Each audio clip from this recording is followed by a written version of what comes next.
문제를 풀어봤는데 대부분 이런 문제들이었습니다. 나라 이름 물어보고 뭐 이런 것들. 근데 어려웠어요. 네. 답이 나오니까 보도록 하겠습니다. What is the largest country in 아프리카? 알제리죠, 알제리. 네. 이거는 지난 MS 매그니피카에서도 제가 맞췄던 문제죠. 네, 곧 답이 나올 겁니다. Alright, ladies and gentlemen, I'm pleased to say that was all 20. You did it! You made it! It's now time for some answers. We're not going to swap sheets as I am going to trust you to mark your own for this morning trivia because frankly if you are going to cheat, well that's just pretty sad. So, number one. What city has the world's oldest subway system? London. That is London. That is correct. London. Question number two. What country produces the most wine per capita? 칠레나 오스트레일리아 같은데. 프랑스요.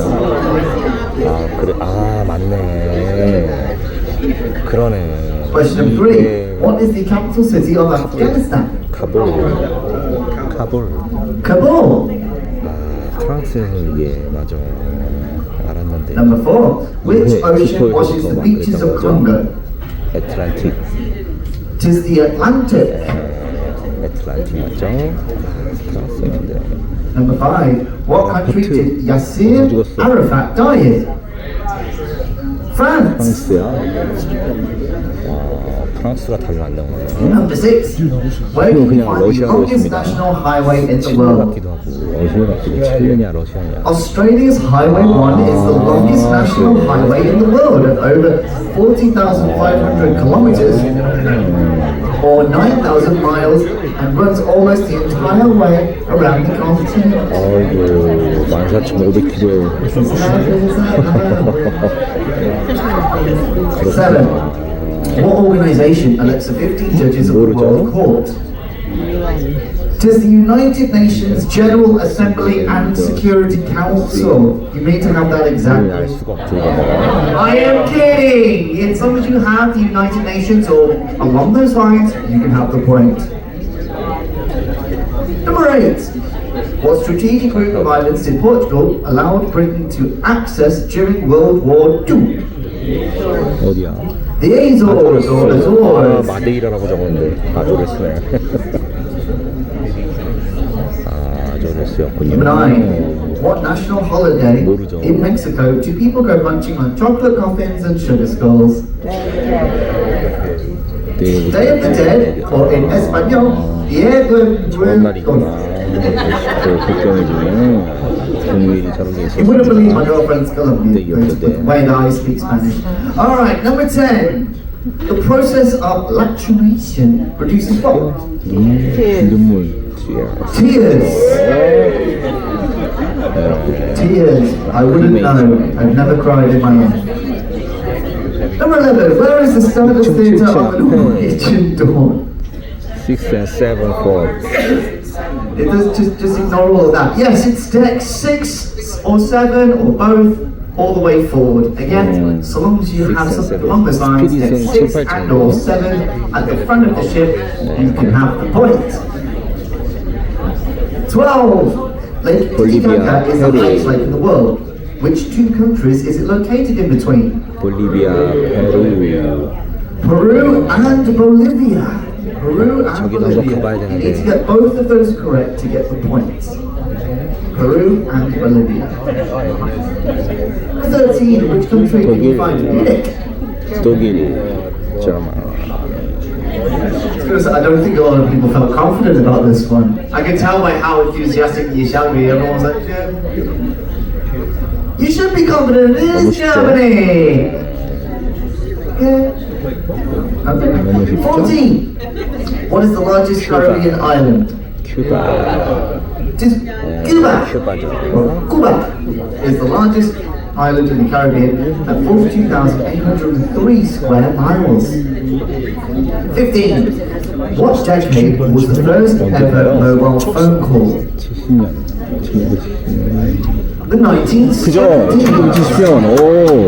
Specifically 와, on April 맞았다. 3rd, 1973, Motorola employee Marty Cooper stood in Midtown 70년 찍었는데 and placed the call to the 모토로라에서 headquarters 만들었네. of Bell Labs in New Jersey.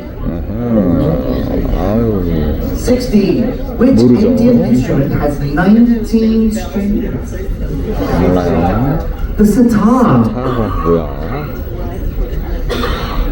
줄리 누나 이제 17. What is philography? 몰라요.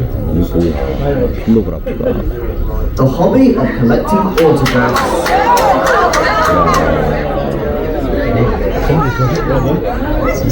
I like to think that there's just a handful out of you in there that's going, ha!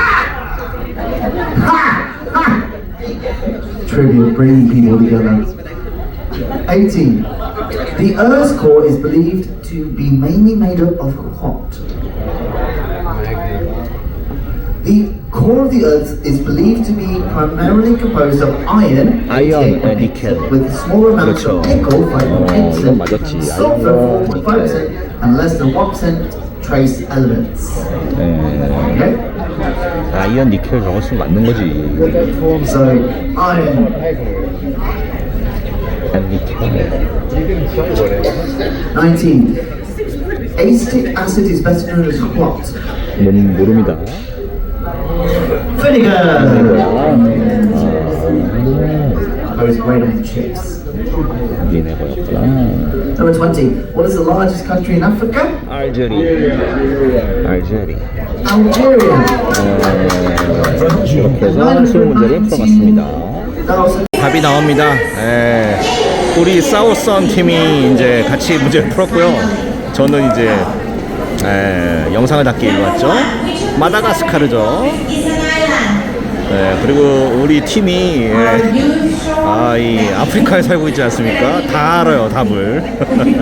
하나는 제가 알려줬습니다. 제일 큰 대륙 알제리. 오늘 아침에 나왔죠. 네, 아일랜드가 꽤 많죠. 산툼에도 우리가 가게 될 거고, 짐바브웨, 이게 그걸로 불렸죠. 저기 적었는데 우리 로디시아 맞아. 로디시아라고 불렸었죠. 짐바브웨는 한유 뭐죠? 물가가 폭등하고 있어서 종이죠, 돈이.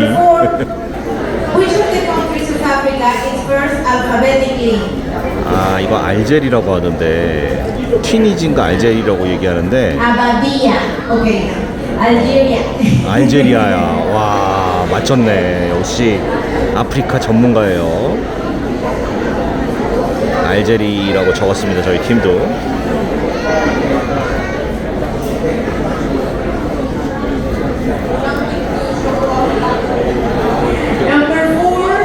Which of these ancient civilizations was founded and formed in Africa?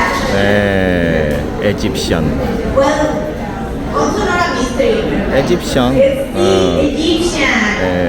에집션이었죠. Are we going good on this one? Yes. The Egyptian. Number 5. Which of these African 이게 연방으로 되어 있는 게 수단으로 적었거든요, 우리 팀은. Okay. The answer, yes, the choices were Sudan, or Libya, no, Tunisia. 리비아는 아니고, 튀니지도 아니고 수단이 맞네요. 카메룬 아니야. 네, 수단이야, 수단. Are you sure? Cameroon. 진짜? 이건 틀렸네, 우리가. 몰랐죠, 저는 아예. That's number 5. Number 6. Which of these countries is on the African continent? 이 문제가 예제가 그렇지, 모로코. Of course, everybody. Papua New Guinea. 파푸아 뉴기니하고 어디하고 나왔었죠. 이거는 틀릴 리가 없죠. Sharing with Indonesia, and the other one was. Number 7. Which of these African countries Egypt. is furthest north? 이집트, 차드하고 between Chad, Egypt, and 이집트하고 가나인가 토고가 나왔는데 another one. 나이지리아인가? It's Egypt. 이집트죠. You know, it's all the way north, but in a corner. 네, 어렵지 않은 문제였죠. That's it. 7 out of 7. Somebody has 7 out of 7 over there. Oh wow, many people. Okay, okay. Let's go for there. 쉬운 Not that 문제였고요. easy. Number 8, in terms of population, what 네, is the 이게 largest 나이지리아, city in 라고스. Africa? 네, Da-da-da-da-da-da. 나이지리아가 제일 클 거예요. 네, Okay, 라고스. I want to hear you. What do you say? Cairo, 노, Kinshasa, Freetown, 노. or 라고스 맞아. yes now. 네, 나이지리아 인구가 엄청 많아요. Drop till the third position. It's not the largest 우리 팀은 한 문제 정도 놓친 것 같습니다. population. After Lagos and Kinshasa. Number 9. 9. What is the largest country in Africa? 알제리아. What do you think, everybody? 알제리가 맞죠. Okay, yes. 오늘 아침에도 it is 왔죠. Algeria. 네. Remember, not that long ago, it was Sudan. But then Sudan fought between each other, split in two, and now no one of those is the biggest one, only Algeria. So that's it. Number 9. You're looking at it. Algeria. Number 10. What is Africa? What is 사하라 Africa's 사막이죠? largest desert? 사하라. No, I mystery over here as well. It's Sahara. The desert of Sahara. We going cool? Who has 10 out of 10 so far? Woo! Alright! Number 11. Off which coast Zanzibar, Africa does East the Coast. island of Zanzibar lie? 이스트 코스트. Yeah. East Coast! 네. That's it. Zanzibar is in the East Coast. We were there not that long ago. The tour was there like 1 month ago, probably. Another stop in our endless African system. Number 12. Which of these African countries is landlocked? 에티오피아. 이디오피아. Yes, sure. Maybe. Think about it. 많죠. 뭐 수단, 뭐 에티오피아, 차드, 뭐 이런 데 다 랜드락이죠. It doesn't have a beach, not famous for its beaches. Believe me. You cannot swim over there. 말라위 뭐 이런 데. 네. We don't have any ports there. Let's see, number 13. From which country did Algeria 프랑스죠. gain independence in 1962? 알제리 전쟁도 많이 났었죠. 독립전쟁이나 뭐 이런 거. Honestly, not a mystery. That is France. Fun fact for everybody. There are 21 countries in Africa which language is, how do you say, official language is French, and only 6 in Europe, you know? So there is more French speaker or francophonos in Africa than in Europe. 네. Number 14, Freetown is the capital of which 라이베리아랍니다. African country? 몰랐어요. Okay, now I want to hear your options. Tell me. 라이베리아래요. Ahí. 조지웨아의 나라죠. 라이베리아. Are you sure? Okay. The answer is Sierra Leone. 아, 세라리온이구나. Sierra 라이베리아라 Leone. 그랬는데. In Spanish. Sierra Leone. 세라리온. Sierra Leone. 아, 까먹지 말아야겠다. 세라리온. With E. 프리타운은 세라리온.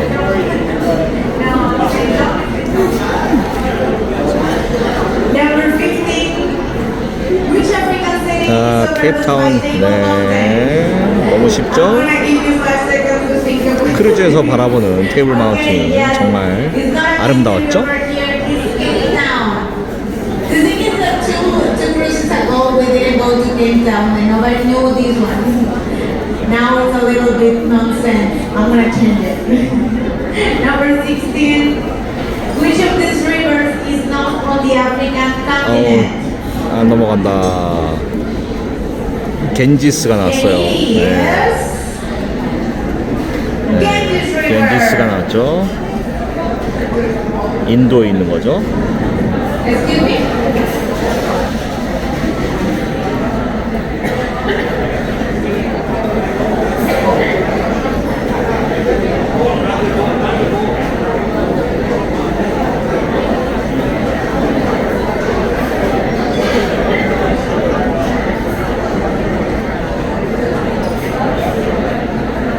That's it, Ganges. Number 17. Which country was known as Nyasaland? Nyasaland. How did you say? 아, 요것도 우리 적었는데. Nyasaland. 니아살란드. 저기로 적었어요. Drums, please. We have it 어디였더라? over there, and it is. 말라위, 맞아. 말라위로 적었죠. 네. Malawi. 니아살란드. 뭔지 모르겠지만 니아살란드가. Now located in north of Africa, we can say northwest. Number 18. In which African country is the Kalahari. Desert? We have 3 possible Botswana. answers over here because this desert is in 3 countries. 네. 보츠와나. Yes. So you know me? 보츠와나. Yes. Botswana is one. Yes. We have Namibia, of course. Yes. And one more. Exactly. Namibia, Botswana, and South Africa. 그쵸. 3개 나라에 걸쳐서 있죠. 칼라하리 사막은. 네. Yes. 나미비아, 보츠와나, 남아공. If you have 2, you're completely happy. You have the point. 3, no, it's 3 is 1 point. It's the same.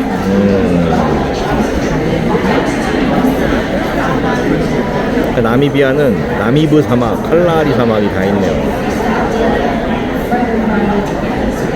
Alright, everybody. 1 or 2 is 1 point. If you have the 3, you can have 1 extra point. 아하. Let's go. Number 9. 19. Which of these African countries 아이보리 has 코스트, mentioned 코트디부아르죠. Yes, it is Ivory Coast. Actually, the official name Cote d'Ivoire. the official name is Cote d'Ivoire. 네. In Spanish, Costa de Marfil. In English, Ivory Coast, but they call it Cote d'Ivoire. And number 20, and the last 마지막 one. 문제. In which year did Nelson 1994 년. Mandela become president of South Africa? 이렇게 20문제를 풀어봤습니다. 1994년입니다. 94다. 4. Alright, okay. You know this one, everybody. 네, 이렇게 20문제 풀어봤습니다. Cookies would say to 몰라요. French folk, you've got to ask yourself a question. Do I feel lucky? Well, do you? Indeed, it was Dirty Harry, which came out in 1971. Curious. 모티브 맞았어요. Dirty Harry. Number 2. Where did potatoes originate? 멕시코.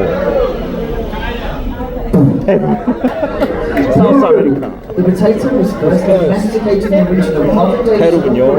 and extreme northwest Bolivia between 8,000 and 5,000. South America. So we said Peru, So we went to the and modern I'll South accept America. Bolivia. Either of those 2 answers, you can have the point. 페루였구나. 3. What island is south of Southampton and Isle of Portsmouth in Man. England? 아이로 The Isle of Wight. If you just put white, that's fine, and it doesn't matter if the spelling is wrong. We're looking for the actual information, not the spelling of the word. Yes, the Isle of Wight. It's going to be, I highly encourage you to do it. It's a beautiful place. Glastonbury Festival. Number 4, Dalmatian dogs are born which colour or colours? White. White. They are born white. The spots come later. So just Wrong white. answer. Wrong. Number 5. What country has its map on its flag? And top. Indeed, it is Cyprus. Ooh, Cyprus. Kosovo? Antarctica. Okay, if you said Kosovo as well, you can also have that point. Antarctica. Number 6. In what Belgian city was Audrey Hepburn born? Brussels. Oh, everyone's so quiet. Brussels. Antwerp. Brussels! Brussels, and it's just a beautiful city. The food and drink are amazing. Go and visit it, it's awesome. Wow. 7. Who was Prime Minister from Great Britain from 1940 to 1945? Churchill. Sometimes it is the obvious answer. It's Winston Churchill! Everybody knows. Question number 8. What Shakespearean play had the famous quote, double, double, toilet trouble, fight a better cauldron bubble? Macbeth래요. Macbeth. No compare. Number 9. What is the world's largest art museum? Louvre. So remember, we were looking for in terms of building size for the art museum, not to be confused with the building size of the largest art museum in the world. Let me just be Louvre. Claire, let me be clear about that. It is the Louvre. The Louvre is the world's largest art museum. Ermitage? No. Number 10. On which national flag there is an eagle and a snake? Mexico.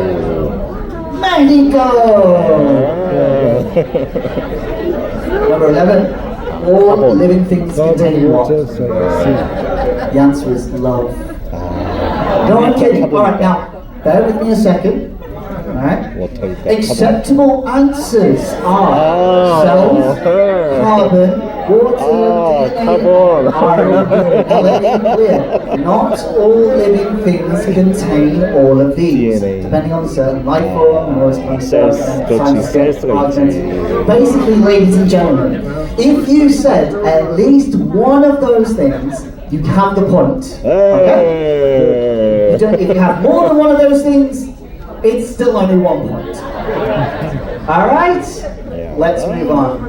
Question number 12. What item will you never find in a casino? A clock! Right. Who knows what you think for a clock? 13. What links Armenia, Georgia, Latvia and Moldova? Russia. Bam! They are all former nations of the USSR. Ex-USSR. Yeah, Ukraine. USSR or former members of the Soviet Moldova. Union. Tomato, okay? It's ex-USSR. 14. Yeah. 14. Scrambled Eggs is a working title of which Beatles song? Yesterday.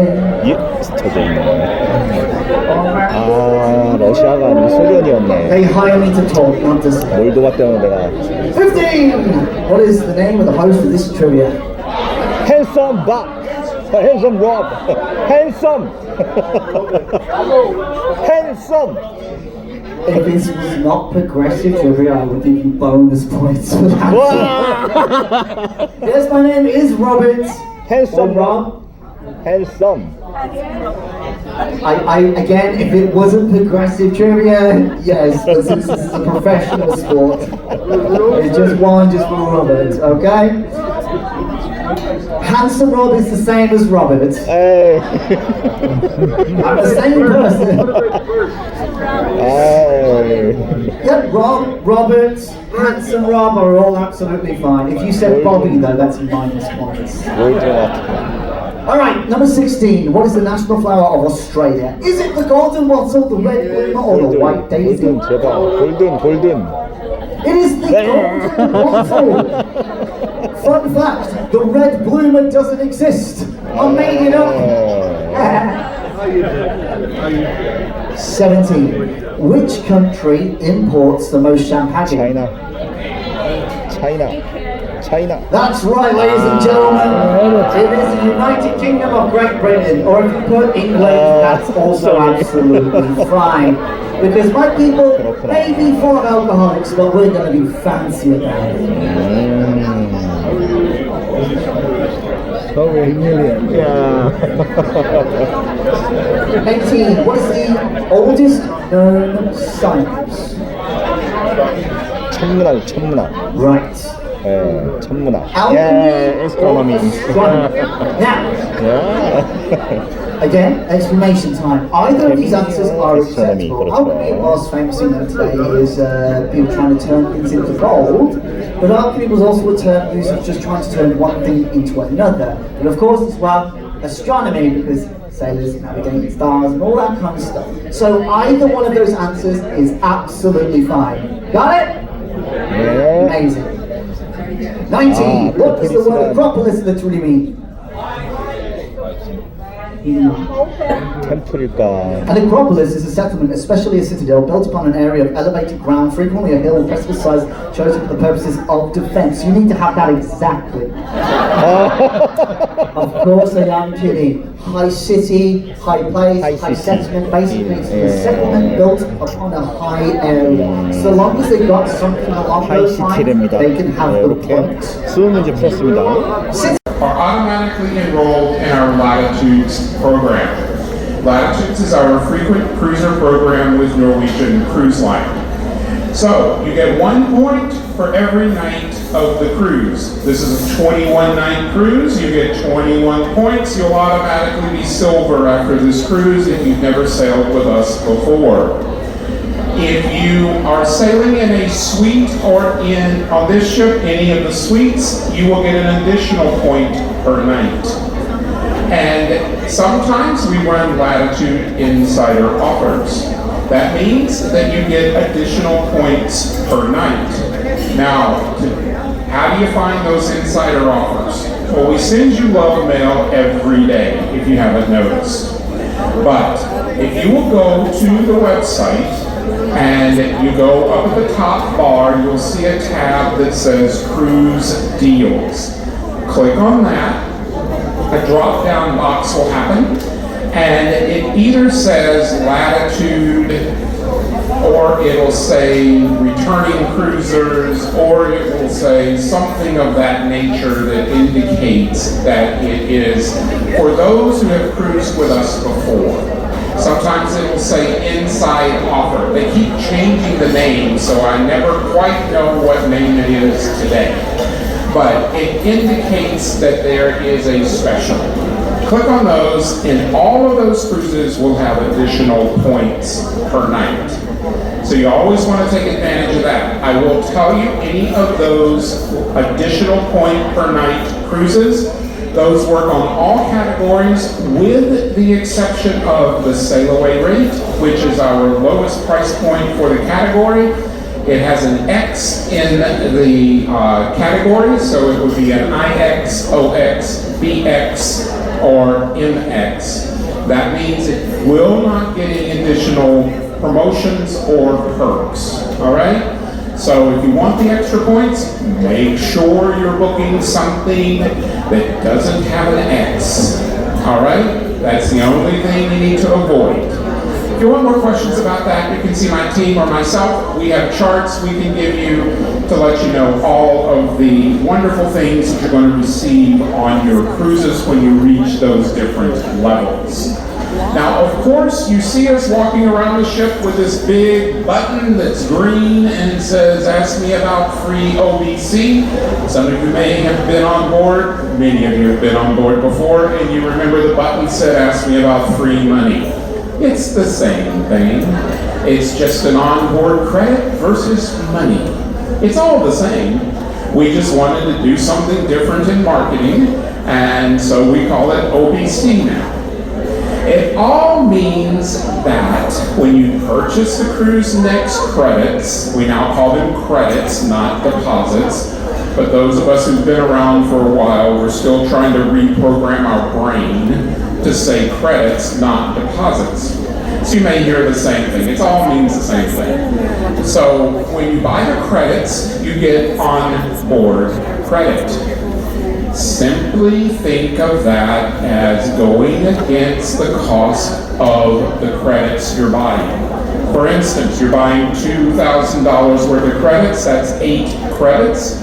We're going to take $1,000 off of that. You're going to pay $1,000, but you're going to receive $2,000 in your Latitudes profile. It will be in the form of 8 $250 credits. You always can use 1 credit on any reservation at any time.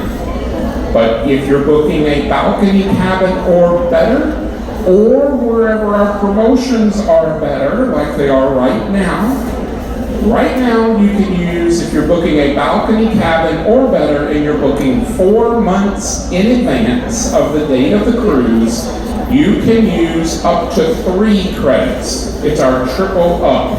You would have gotten this information in your cabin probably this morning. But it's our triple up program. You can use 3 credits, any balcony or better. If you already have something booked, which many of you do, you can check with me and my team. We can see if it's to your advantage to add the additional credit to the reservation. There's some things we need to look at, and we will tell you if it's to your advantage or not. It's very simple for us to do that once we have a stable internet feed, okay? Remember where we're at. It's not always as stable as when you're at home, okay? So that's what all this OBC and these credits are all about. It's very simple. If you're coming back to Norwegian, you want to buy the credits because you're going to save money. Simple as that. Let me introduce you to our fleet, our wonderful fleet of ships. I like to break them into sections, and I start with our boutique ships, of which there are 5 in this section. You have the Spirit, the Sky, and the Sun. All of these ships carry approximately 2,000 guests on a double occupancy, and they are, as I say, boutique ships. Primarily, there's nothing really for kids on these ships, so you want to make sure you plan accordingly. And then we have our most unique ship in the world, and it's called the Pride of America. Do many of you know why it's the most unique ship in the world? Any of you have ever sailed with me, you should know this. It is because it's the only cruise ship in the world that carries a U.S. flag. So when you look at the back of this ship, it says registered Bahamas. All of Norwegian ships are registered in the Bahamas. This is the only ship that is registered in the United States. It's the only cruise ship that's registered in the United States, and thus it carries a U.S. flag and has a crew that is 70% American. It never leaves U.S. water, and we'll talk about its itinerary in a little bit. And then you have the Star and the Norwegian Dawn. These are twins of each other. They're almost identical. A few venues are different. And this completes the boutique section of our ships. So this ship holds about 2,200, and of course it does exotic itineraries along with the Norwegian Star. The Norwegian Star is one of the most unique ships we have because it's the ship that you can go as far north and as far south on the same cruise ship. There are people that affectionately buy t-shirts that say, I have sailed on the Norwegian Star, I am bipolar, because they've gone to the North Pole and the South Pole on the same ship. I actually have some guests on this ship that have done that. So, it's quite interesting. Now, we'll talk about our mid-class of ships. All of these ships carry about 2,500 guests. They're part of the Jewel class of ship, and they are almost all the same. The colors are different, but the ships are laid out exactly the same. You have the Jewel, the Jade, the Pearl, and the Gem. These all have a spinnaker lounge on deck 13, so you have an observation lounge on all of these ships, unlike this ship. So it gives you a great place to spend time up there and enjoy the scenery sailing by. And these ships do a variety of itineraries all around the world. And then Norwegian put a lot of money into our Edge program. This is where we do all of our renovations and things like that. This ship will be dry docked at the end of this cruise. Everybody has to leave, or you're going to be a construction worker, okay? No more back-to-backs, my back-to-back friends. Or you can be a construction worker. Some of you have been here long enough, we'll just put a name tag on you and think you belong here. But we'll be dry docked, we'll be redoing a lot of areas, all the cabins get a refresh, all the carpet gets redone. A lot of things happen during dry dock. Okay, and we'll do that in Marseille, France. We'll be there for 18 days and then we'll start over. Now we'll talk about our mega ships. These are our biggest ships. So we started our mega ship career with the Norwegian Epic in 2010. All right? It is the most uniquely designed ship that we have, I'll call it that.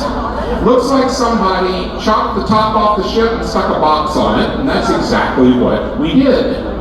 Because that we had already designed the ship and we decided that we wanted to put in the haven. That is why it looks like this box was stuck up here. Because the haven at that time was called a ship within a ship. So it has its own pool, everything is contained in that area. So that's how it looks the way it does. A lot of people like to know why it looks like a bald-headed man. That's what I call it. And the cabins are also very different. It's on a continental design, so the bathrooms are components. You have water closet on one side of the door, shower on the other side of the door, sink is in the bedroom, and it works okay for a couple. It doesn't work so great for a family.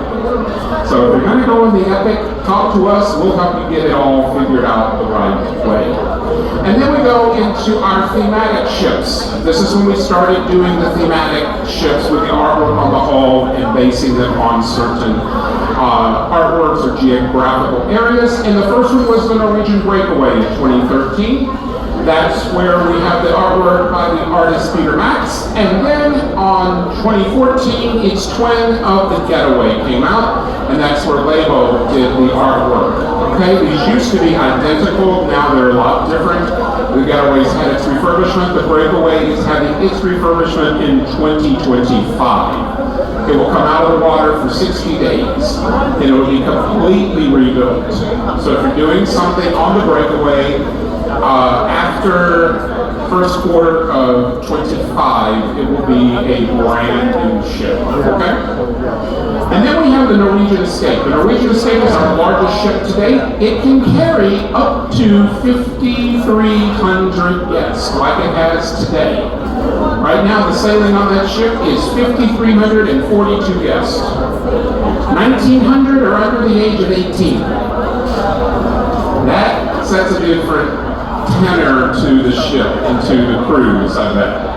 So it is a ship that we have a nursery on, so any children 6 months to 3 years can go into that nursery. It's a certified nursery, and the parents can go enjoy the rest of the cruise. Then we have the Norwegian Joy, which was our ship that was built for China. That's why it has a dragon on the hull of it. And that ship has been recently completely refurbished again, and it now has a thermal suite and a whole bunch of different things that it was missing before. And then we have the Norwegian Bliss, which has the artwork by Wayland. That's an Alaska-themed ship. It's always spent its time in Alaska during the Alaska season, and then it usually either does Miami or it'll do the Mexican Riviera. It's a wonderful ship. I love that ship. And then we have the Norwegian Encore, which was the last ship before we did the new series. And these ships all have an observation lounge on deck 15. We took all of the cabins out from the forward elevators to the bow and back, and we created a wonderful observation lounge for our guests. Have any of you been on the Bliss or the Encore or the Joy? Isn't it a wonderful space? It's fabulous, especially if you're going to the Panama Canal. It's the perfect space to be, okay? Or in Alaska when we're sailing by the glaciers and things like that. Well, then we go into our newest class of ship. This will be 6 ships. 2 are already launched. The third is on its way. The first 2 are Prima and Viva. They are twins. They carry about 3,000 guests. They're very different. You saw the video in the beginning maybe. The unique part about these ships is we relocated the engines on the ship. They're now in the middle. So it opened up the whole back of the ship, and that's where we have all of our suites on this ship. We have a private elevator up to the Haven complex, and it's quite different. All of the cabins are huge on this ship. For by contrast, let's say you're in a balcony cabin on this ship. It's 146 square feet. On the Prima and the Viva, it is 236 square feet. That's interior, not balcony. So they're much bigger. The bathrooms are huge. They're fantastic. It's a fantastic ship. Lots of different things. We'll be doing a presentation called New Ships Presentation, and look for that. Come and learn a lot more about it. The next in that series will be the Norwegian Aqua.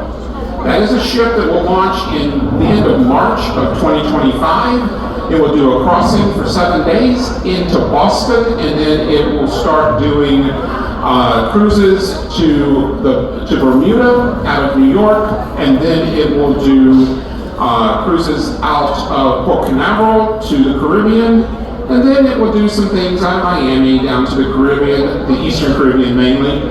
And then it will transition over to Galveston, Texas, and it will sail from Galveston in the winter doing the Western Caribbean. This ship, for the first 2 years at least, will not leave the U.S. It's a ship that's designed for families. There's a lot for families to do on that new ship. There's something called an aqua coaster. It's a combination of a roller coaster and a water slide. It takes the place of the racetrack. There's no racetrack on this series of ships. Something totally different. I don't know how you're going to work it, but it looks interesting. That's all I can say.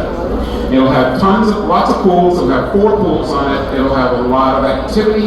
It'll have all the dining options that we have on the Prima and the Viva, with 2 new additions to our dining lineup. Okay? That's the Aqua, and the artwork on that ship is going to be done by a female artist.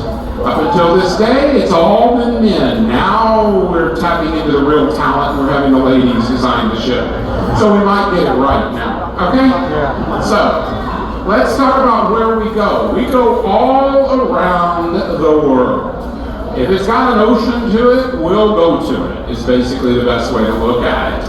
So, let's talk about our destinations. I always start this presentation with Alaska, not because it starts with an A, because it's one of the most popular areas to go on a cruise ship, because you're going to be able to see the most in a short amount of time. So, we do Glacier Bay National Park. If you have never been to Alaska, you need to make sure the itinerary encompasses Glacier Bay. That is the national park in Alaska. When we go into the bay, a park ranger boards the ship. The ship will do a slow 360-degree turn while the park ranger narrates everything you ever thought you would ever want to know about a glacier and a bunch of stuff you never knew. And that takes about 3.5 hours, okay? It's a wonderful educational experience. Sit up in the observation lounge and learn all about it. We also go to Hubbard Glacier, we do Dawes Glacier, we do the big glaciers in Alaska as well, on the big ships and on the smaller ships as well. So if you want to go on a big ship, you're going to depart out of Seattle. You're going to do one of these 2 up here. So you can either go on a Saturday or a Sunday, because that's how they depart. They depart out of a beautiful pier in Seattle, right by the market, and you will go, if you're going on this one, you're going to go up to the newest port called Icy Strait Point. That's the newest port in Alaska. Norwegian put a large financial stake into that port, and we even built the longest zip line through the forest there. So if you're a daredevil, if you like adventure, if you want to do the Superman on the zip line, that's where you'll do it. All right, it's great. Or if you, like I say, you've never been to Alaska, you want to go to Glacier Bay, that one is the one you want to do out of Seattle on a 7-day itinerary. Both of these itineraries, you're going to stop in Victoria. Everybody says, why do you go there for 3 hours? We have to because in the United States there's a very unique law.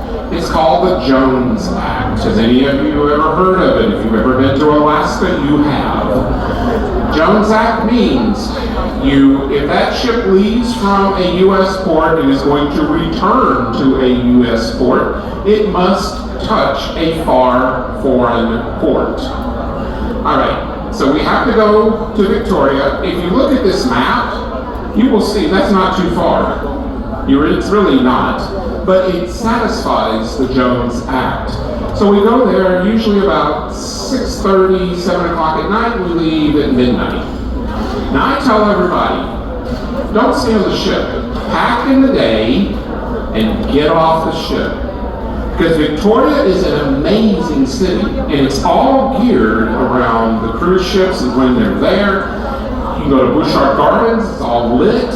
You can go to the bars, the restaurants down, and everybody accommodates the cruise ship. Just make sure you're back by all aboard time, or you're going to get yourself to Alaska to get your to Seattle to get your luggage. That's about the end of that. Now we do some other cruises that are one-way cruises. This is from Vancouver up to Seward or Whittier. It's Whittier now. Or from Whittier back to Vancouver. This is through the Inner Inside Passage.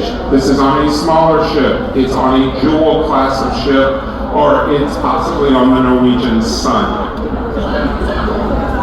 These cruises also encompass or can be married with our cruise tour program. So if you want to do what we used to call in the industry land and sea, you can do that with us. So you do a cruise and then you do a land portion, or you do a land portion and then you do the cruise. That's the biggest decision you have to make. We offer 11 different versions of cruise tours in Alaska. They go from 11 days to 14 total days. So you have some that are 4-day land, you have 2 that are 5-day land. Those are the 2 best in my opinion. And then you have some that are 7-day. The 2 that I always like to spotlight are the Denali Alyeska, which is right here, or the Denali by rail. They both do the deepest tour into Denali National Park. And if you do the Denali Alyeska, you go to the Alyeska Resort in Girdwood, Alaska. Fantastic resort. Or you do the Denali by rail, and you will have 2 rail sections. On the Denali Alyeska, you have 1 rail section that goes from Talkeetna to Denali. On the Denali by rail, you do Talkeetna to Denali, and you do 1 more. All of these we do with Alaska Premium Tours. Why is that important? It's the best tour provider in Alaska, in my opinion, because it's one bus driver and guide for the entire experience. In Alaska, they often trade off the bus driver and the guide in each city. So you really don't have a continuity. With ours, you have this continuity. Everything is included. You're always going to go to the Wildlife Conservation Center, and you're going to get the best experience possible. So if you want more information on cruise tours for Alaska, you can see myself, and we'll give you a lot more information on them. I've been on several of these personally, and it will help you out. Now let's talk about the Pride of America. This is our ship in Hawaii. 7 days, 100 hours in port in Hawaii. Leaves every Saturday at 8 o'clock at night. Okay? You leave out of Honolulu, you wake up in Kahului. That's in Maui. It's the other side of the island from where the fires were. So you're in Kahului for 2 days. Then on Tuesday, you'll come over to Hilo. Wednesday, you'll go to Kona. And Thursday, you will wind up in my favorite of the islands, and that is this wonderful name that looks up there and nobody knows how to say it. It's called Nawiliwili.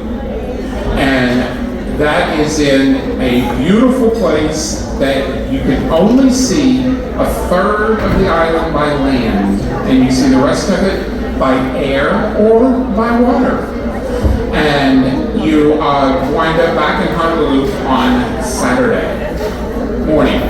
Now, we offer a pre-cruise tour with this. If you want to do Pearl Harbor, if you want to get the most of your Hawaii experience, do the pre-cruise tour. You come in on Wednesday, you stay at the Waikiki Marriott on Waikiki Beach. On Thursday, you go to the French Polynesian Cultural Center, you do a luau. Then on Friday, it's all things Pearl Harbor. And it's skip the line, it's everything. It's all escorted, it's a wonderful way to do Pearl Harbor. And then on Saturday, you go up the North Coast and you go to the last remaining cowboy ranch in Hawaii. So and then you board the ship in the afternoon. So we can give you more information on all those. It gives you a lot of opportunity to extend your vacation with those cruise tours. Let's talk about South America. I know some of you have done this already, because you did it with me last year. But South America is wonderful. How many of you like lecture series on cruises? I know you're there because you've all talked to me about this. This is the cruise that you get it on, the Antarctica cruise, okay? We start this series in Rio when we bring the ship from Europe to Rio. So you come down the coast, you can do 4 ports in Brazil, and then you come down into Argentina and you do Uruguay. Punta del Este and Montevideo are in the country of Uruguay, which is an amazing country. I fell in love with this country this last season when I was there so much. And then you end in Buenos Aires. You can always do a back-to-back, where you go from Buenos Aires around Cape Horn and you go up to Santiago or San Antonio, Chile. And that's where you go through the Drake's Passage. A lot of people have heard of that. And you go to Patagonia. That is this port right here. It's called Chacabuco, but that's Patagonia. That gives you in the heart of Patagonia. And we always have on the itinerary Stanley. That is the Falkland Islands. Now, if you ever do research on your cruises, which I always recommend you do before you book a cruise, you will often see that you miss this port a lot. If you see where it's located, it gets a lot of weather issues. And normally we miss it, anywhere from out of the 6 times, we might go there 3 times. Normally it's about 50% of the time, okay? Just realize that when you book this, because it's a tender port, all right? I like to tell you all the great things and all the other things you need to know, okay? But please know that it is that way. It's a weather-related issue. Then Ushuaia is where you see all the penguins and all that good kind. You see penguins everywhere down here, but Ushuaia and Punta Arenas, Chile, are where you see a lot of penguins. But you see even more when you do Antarctica. This is where we do our lecture series. We have 5 lecturers on board. We have 3 researchers and 2 explorers that come on board the ship, and they lecture every sea day at 10 and 3.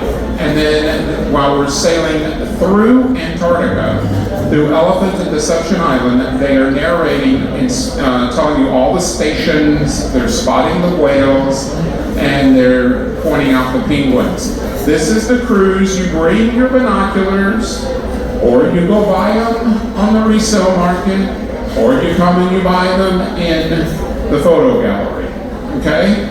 Because you're going to want them. It's a fabulous cruise. It's on the Star ship just like this, and it really does give you an immersive experience. The only thing is you're not exiting the ship in Antarctica. We don't have the Zodiacs that we drop into the water and we take 10 people at a time. There's 2,000 people on that ship. You can imagine how much time that would take and how much money it costs you to go on that excursion. So we sail through Antarctica. Just so you understand, it's a wonderful experience. Some of you I know have done it because you did it with me last season, and I think you would agree. It's a wonderful, wonderful experience. Now, we do on the other side of South America, we go from Miami to Lima, Lima to San Diego, we do some other things bouncing around there. This changes every year.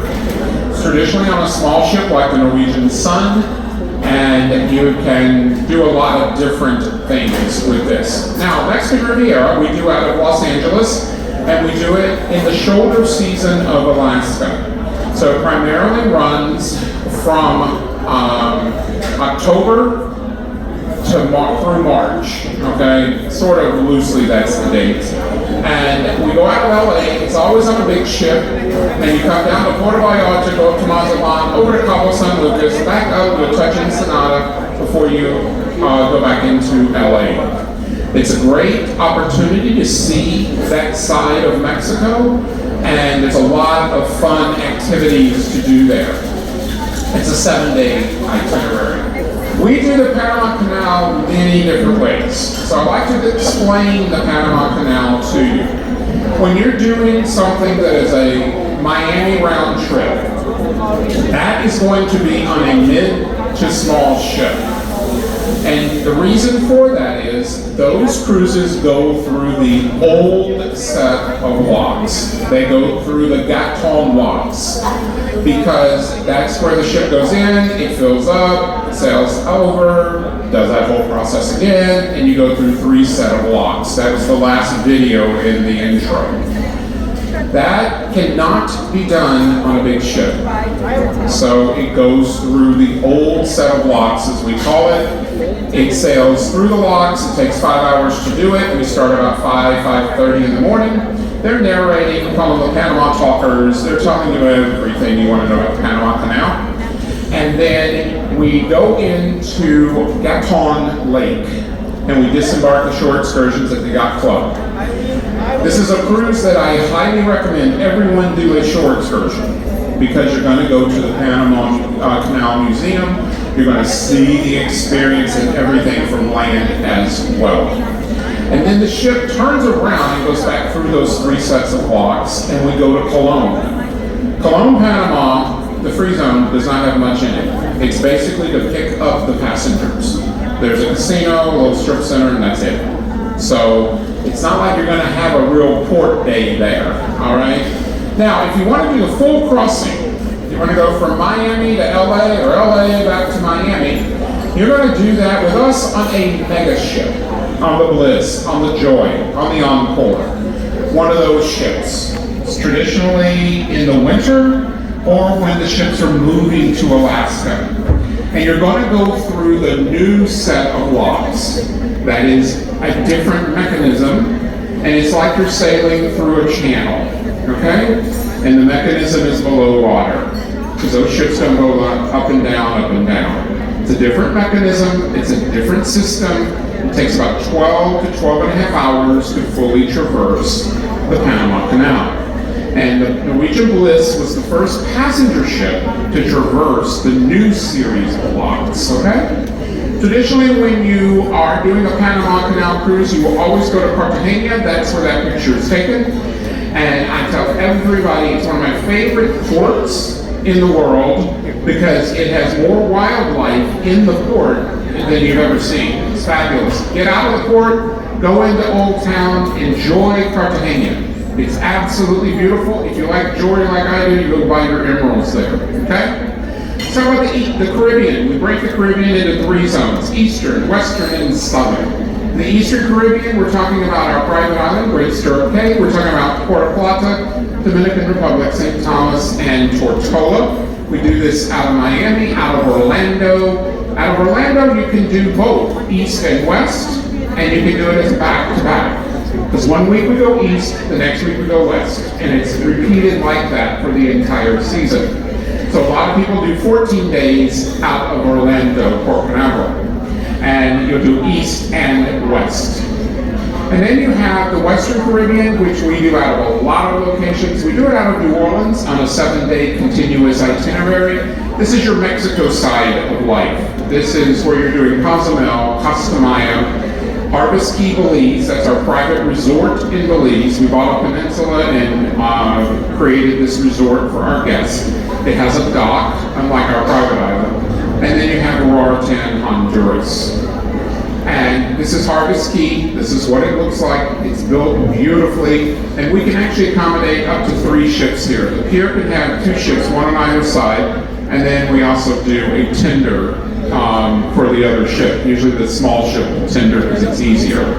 And sometimes you'll have Oceana or Regent there because those are our luxury brands within the Norwegian family. It's only Norwegian that comes to this port. Southern Caribbean, you can do out of Tampa, San Juan, you can do it out of New York. This is where you do the ABC Islands, the Aruba, Bonaire, and Curacao. Or you can go down to Barbados on our brand new ship, the Viva, out of San Juan. You got a lot of options. I like the Southern Caribbean the best. I like the ABCs the most because they're the Dutch islands. And it's a very different feel in those islands. And they're quite nice. So those are going to be a little bit longer cruises. We do it out of Tampa on a 14-day schedule. Tampa's one of the easiest ports you'll ever sail out of in the U.S. The airport is right around the corner from the port. You can get there at a $5 or $8 Uber ride, and it's very simple. If you're driving, the parking garage is right across the street. Now, Canada and New England, we do this out of Boston and out of New York. We do 7-day round trip out of New York and Boston. We go as far north as Charlottetown, Prince Edward Island. Or you can do it a little differently. This is my favorite way to do it, where you do it as a back-to-back, either out of New York or out of Boston. And you go up through the St. Lawrence and you come into Quebec City. You can do it as a one-way, or you can do it as a back-to-back and do a round trip. When you're going up, you go to Porter Brook. When you're coming back, you go to La Bay, which is Saguenay. And you do that either with Boston or out of New York. Out of New York, you do it on a mega ship, and out of Boston, you do it on a small ship. It's a jewel class of ship because of the channel in Boston Harbor. You can't get a big ship in there. And then you can do it out of Baltimore. There are some cruises that are going out of Baltimore. We came back into Baltimore last year, and with the Norwegian Sky, I think it's going to be the Sun this year, but it'll give you the option. If you're in the Mid-Atlantic region, you can drive into Baltimore. It's right off of I-95, and it makes it very easy for you. Bermuda, we do Bermuda out of New York and out of Boston in the Bermuda season. Now we come into the Royal Naval Dockyard, right there. We run a water taxi over to Hamilton and up to St. George for the enjoyment of our guests. You've got a lot of things you can do in Bermuda in those 3 days and 2 nights that you're there. It leaves Friday out of Boston, it leaves Sunday out of New York.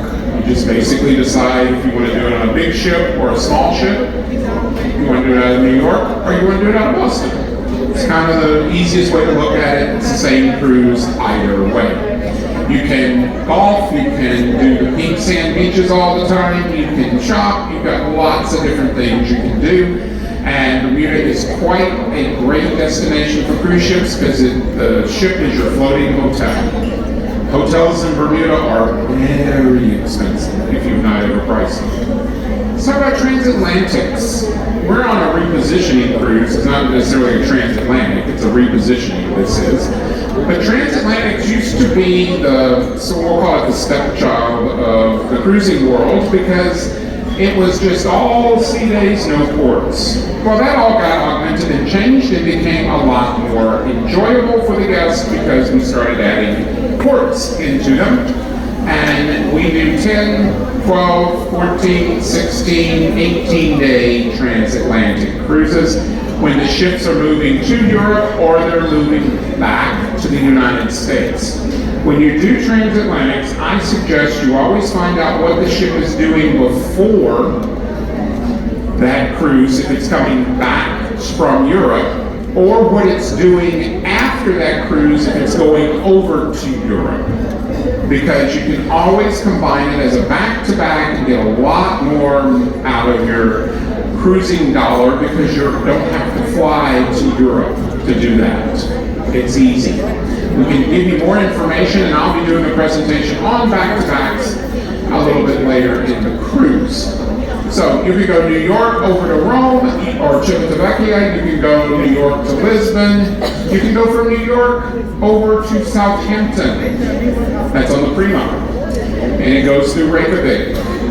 Or you can go Rio up to Barcelona on the Norwegian Star, or any number of cruises. We move 8 ships a year to Europe. So we're the leader in Europe, so we have the most ships over there, so we got to get them over there somehow, and this is how we do it. Now let's talk about the Mediterranean. We do this out of Barcelona, and this is our standard 9-day.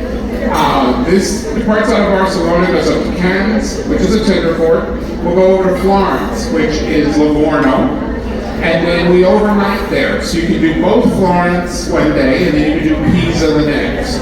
Whatever the shortest day is, go to Pisa, because it's the tower and all the Chinese and imports around it, okay? Because that's what they do. We do a lot of imports there for you to buy, to remember the tower and stuff like that. And then you have Florence. Florence is the beautiful city, and you can see all of the, do David and do all of those types of wonderful things. And then you have Rome, Civitavecchia. That's the port for Rome, and that is about an hour and 20 minutes. Then you have Naples. Then you go over to Palma, Mallorca. That's where Mario lives, and he can tell you all about Palma, Mallorca. And I've got some other friends here that live there too. And then you have Ibiza, Spain, and then you go back up to Barcelona. We have the Greek islands in Italy. We do this in many different ways. So this is just spotlighting itineraries. We do it round trip out of Civitavecchia, and we always do Santorini, Mykonos, and Athens. Those are the 3 majors. Athens is called Piraeus in your itinerary guide, because that's the port city for Athens. Santorini is always a tender port. There's 2 ways to look at this port. You can do it independently, and you go to the tender location in Fiera, or you can do it on a shore excursion, and you'll go to a different tender location where the buses are staged. Just remember, any given day there could be 4 to 6 ships in the bay trying to tender into one spot, all right? So I tell everybody, do a shore excursion on this to get you over. Everybody wants to go to the other side of the island. They want to go to Ia, where the blue domes and white buildings are. That's over the other side of the island. So do a shore excursion over there. It'll bring you back into the city, and then you take the cable car down. That's the easiest way to get over there. Because when we do the tendering operation, shore excursions go through they go off of a different tender platform on the ship than the Independence. So we move it a little differently. And then you can do it Barcelona up to Rome, you can do Lisbon to Athens. There's lots of different ways to do it. Depends on what you want to combine it with. So whatever you want to do the Greek islands, just decide if you want to do Italy and Spain, you want to do Turkey, what are you looking to do? Greek islands can be done a lot of different ways. I like to use this slide because I like to give a little bit of education on Venice. Most of you probably are aware that cruise ships do not go to Venice anymore. No one. No ship larger than 100 passengers is allowed in Venice. Period. Hard stop. So we use Trieste. Any of you ever heard of Trieste? A couple of educated people. Okay, Trieste used to be part of Austria. It is now part of Italy. It's a very unique Italian city because there's nothing Italian in it. All the architecture is Austrian, Germanic. Everything just looks different. I love it. It's a favorite city of mine. The port is literally in the center of town. So it gives you a lot of opportunity. We do a fantastic cruise tour with anything that departs out of Trieste. And you can come into Venice early. You come in 4 days early. You do the Venice tours, the gondola, the whole 9 yards. And then we transfer you to Trieste for the cruise. Okay? Some of you may see Venice as a port call.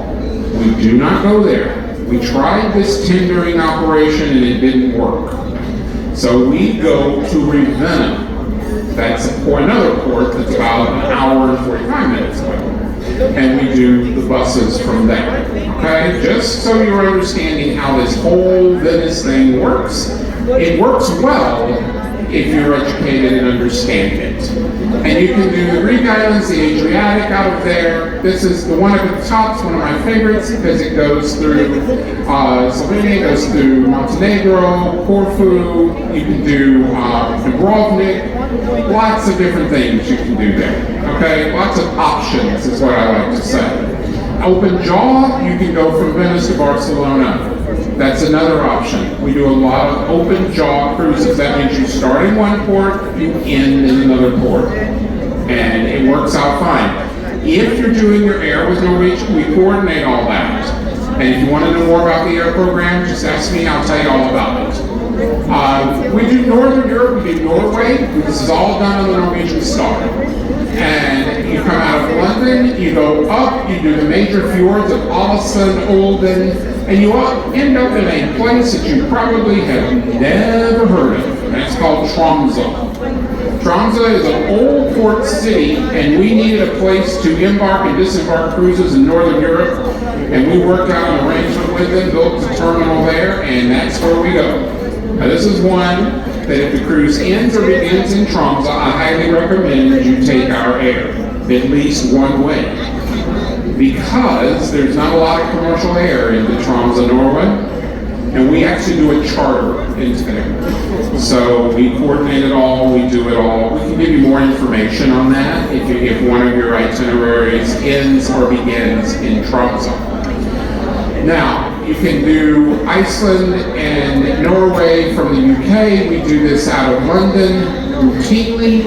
On the Prima, it's an 11-day. It goes up, it does the 3 major fjords. It does Ålesund, Geiranger, and Bergen. It goes over and does the 3 ports of Iceland, ending in Reykjavik, and overnights in Reykjavik. Or you can take it in the reverse and come back to Southampton, and then it's a 10-day cruise, okay? There are pre-cruise excursions for all of that as well.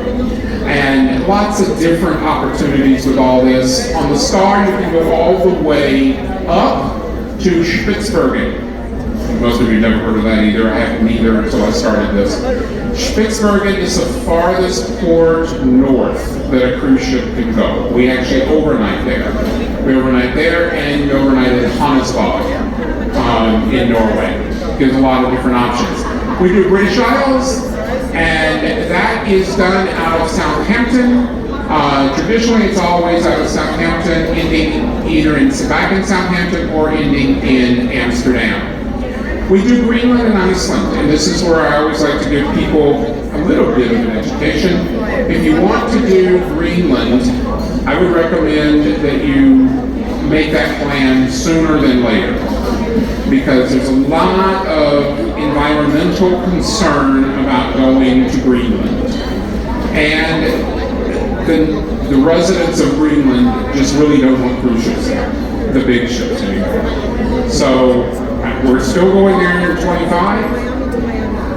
I don't know about all of it. You know, I just take it on a moment or season by season basis. But I would definitely think about doing it sooner than later if you're interested in Greenland. And we do the Middle East. We do this abbreviated because we really can't do the Suez Canal anymore. Most of you know about that. And so we have had to amend and abbreviate. We do Africa. We just finished the African season. This is the ending of it, where we're transitioning up the West Coast. So we do from Mauritius, we go to Cape Town, or we do Cape Town back to Mauritius. We do some cruises that go to the Seychelles. We do some cruises that go in a lot of different places. Sometimes we have to cancel ports because of situations, such as Mozambique this last season, because of health reasons. We couldn't go there, and things happen. When you get into the exotics, I like to tell everybody, pack a little patience with it, because it's fluid. All right? That's the easiest way I know how to say it. And it becomes a unique situation. If you're doing a cruise that starts in Cape Town, we offer a wonderful pre-cruise option where you can come in 4 days. You spend 2 days at the Westin in Cape Town, and then on the third day you transfer out to Aquila, which is one of the major game reserves. You'll do a game drive, stay in the lodge, and do a game drive the next morning before you're brought back to the ship. A lot of people have done this, and they really, really like it, because you get all the big 5, but most of the time you get the big 7. Okay? So that gives you a little, gives you a giraffe there too. Gives you a little bit more than, and people really like that opportunity because it's the right timing. And then the Middle East is, you know, we're all a little bit up in the air on some of that. But this shows you some opportunity of how we do getting people into Port Louis. That's Mauritius, all right? Beautiful, beautiful place. We do the Maldives. Now we do Asia. I can't go through all of Asia, I don't have time, but I talk a lot about this in the World Cruise presentation, okay? Because we're doing a World Cruise on the Norwegian Sky that encompasses a ton of Asia. The thing with Asia, you want to make sure that you always try to get an itinerary that will have Vietnam. Vietnam is one of the prettiest countries that I've ever been to. I absolutely love it. Now our crew will tell you to make sure you go to the Philippines, and we do a lot of cruises out of Manila, where we do 3, 4, 5 of the islands in the Philippines. Usually we always do Boracay, we do Cebu, we do Manila, and I'm forgetting the other ones that we get into, but you really, really want to look at doing Philippines, Vietnam, those types of things. Then we do something where we go from Australia, we go the northern route of Australia, we go up to Bali. And then that ship will go from Bali to Singapore. So it's on the Norwegian Sky. It's a beautiful, beautiful itinerary. So you might want to look at that as well if you're interested in Australia and New Zealand. And we, like I said, we do French Polynesia. We do it out of Papeete, or we do it out of Honolulu. And we do the French Polynesian Islands. And then you can back to back and always go into Australia. And next year we're embarking in Melbourne. We're not embarking in Sydney. We're eliminating Sydney off of it. We're doing Melbourne, which is different. We've always gone into Sydney, but a lot of people wanted something different, so we're going to do Melbourne. And we go down, we do Burnie, and then we go over and we do the Sounds of New Zealand, and we go up and around to Auckland, or you do it in the reverse. And I always like to put this in there. A lot of people don't realize that those two countries are extremely different. Australia and New Zealand are about as different as night is today. Okay, they're just in the same region. But they're wonderful countries. I love Australia and New Zealand. It gives a lot of opportunity, and if you're in New Zealand, go look for the Hobbit houses. You'll understand what I'm talking about, or come to my exotic presentation, you'll know what I'm talking about. So, as I said, a friend of mine made this slide. Where do we go? We go all around the world. Just about anywhere that you can go in a cruise ship, we will take you in some version or another. And it gives you the opportunity to see the most of the world and unpack once. Best way to save money, of course, is with our Cruise Next credit program. 네, 이렇게 거의 1시간에 가까운 피처 크루즈 프레젠테이션이 끝났습니다.